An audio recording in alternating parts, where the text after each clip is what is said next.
Hey, what's up? Ryan Kohler here, founder of Applicant Pro, CEO of Refer, and today we're going to talk about onboarding, but probably not in the way you've thought about it. I think it is a missing link. We've got recruiting. Can we recruit and attract great people? And we've got retention and performance. Can we keep our people and keep them doing well? But this middle kind of bridge that we need to build is called onboarding. And it's not new hire paperwork. So I have an onboarding platform that we sell or sold at Applicant Pro forever and continue to sell there. And it's all about new hire paperwork, which is a compliance thing and is necessary 100%. And along with that compliance comes kind of knowledge transfer. And that knowledge transfer could be policies, procedures, employee handbooks, manuals, all that kind of stuff. And the way that we approach it for most organizations is from a compliance standpoint, saying, hey, you got it.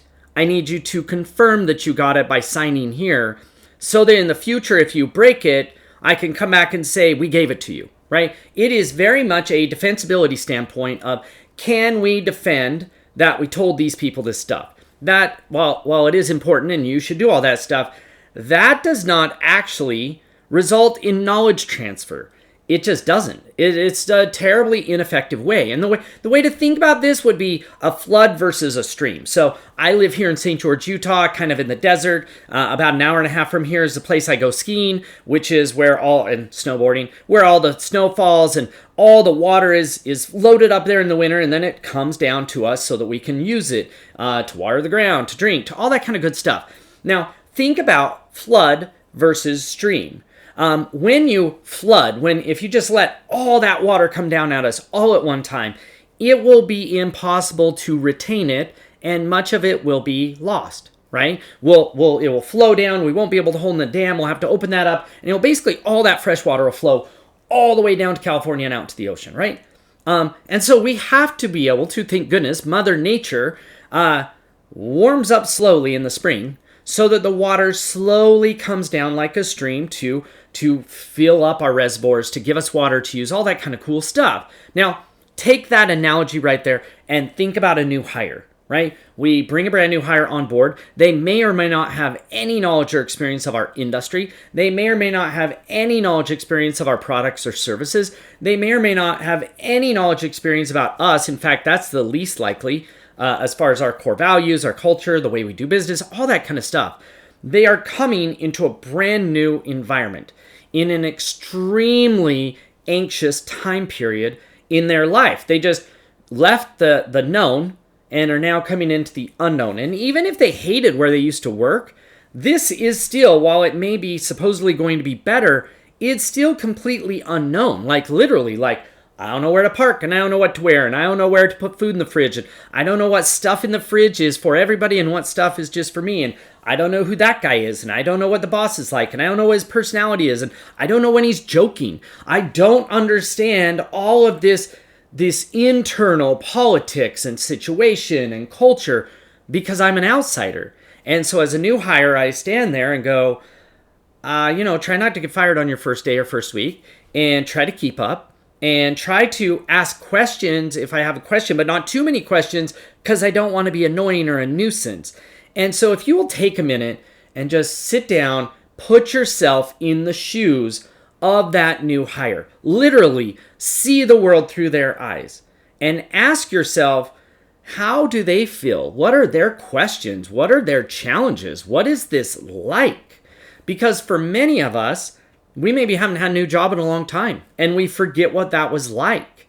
And if we haven't had a job in a really long time, a new job, then we may take for granted a whole bunch of unknowns that are known to us and maybe even just subconscious now, right? We've been here for so long. And so the very first part, I'm going to record an entire series of videos on this, but the very first part is about empathy. Can I sit down in the shoes of a new hire and actually map that entire journey? Just take the journey from negative 14 days, meaning the day they accept your offer, all the way through to the point of starting, meaning what is it like for them to go give their notice? What is it like for them to tell their family? What is that like for them to talk about this new job? What is it like for them to work at their old job while they're thinking about the new one? What type of information could they use at that point? What kind of questions would be coming up? Because that's really, if you want the easy part, what would their questions be? Now, on the day before, the night before, the morning before, the first day on the job. Now follow that same path to 90 days. And clearly, we want to get to 3 kind of marks on here, right? 90 days from now, what would it look like if they were average, acceptable? If the first 90 days they were, that's good, that's about normal, right? What would that look like? What questions would they have along that way? Now, let's ask ourselves, what things could be done that in looking back, if somebody exceeded our expectations wildly, what are the reasons for that? What is it that what questions did they ask that are different than everybody else? What information did they find out that was different than everybody else?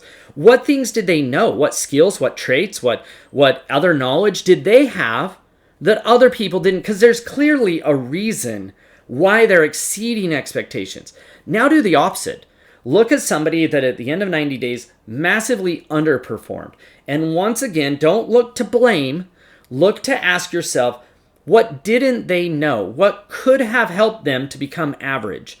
What type of information, knowledge, tools, tips, feedback? What type of skills? What type of software? What type of situations? What could we have told them that would have changed? How would their mindset maybe could have changed and been better, right? All of those 3 maps will give you this massive amount of clarity. Now, how could you actually gather some of that stuff? Clearly, I would use ChatGPT. I would tell it this, I'd feed it this entire video. In fact, I'll probably just build you a GPT for this, a little bot that you can use, but I would take and start with, let's ask ourselves, let's feed it information about us, and let's say, what would a new hire, a new offer acceptance person want to know? What could some of those questions be? Then I would walk through the entire thing. I would interview some managers. I'd interview some employees at 90 days. I would interview as many people as I could, just record it, and ask ChatGPT if you want to give you a list of questions. But it's really like, hey, what did you learn that helped you along this path? What do you wish you'd known earlier, right? What questions did you have? If you could go back and talk to yourself on day 1, what would you tell yourself? If you interview enough people for a given role that have done that, and then company-wide as well, it will give you just amazing information. That amount of information can now be translated into a Q&A or an FAQ or a set of drip emails. It will change the way that you actually go about doing your new hire orientation. And from there, it really comes down to, with all of this knowledge base, that's step number 1. We need to gather a ton of knowledge and information about what it's like from the perspective of the job seeker, the new hire, and the new hire at 90 days. What is that like? Both the high performers, the average performers, and the low performers.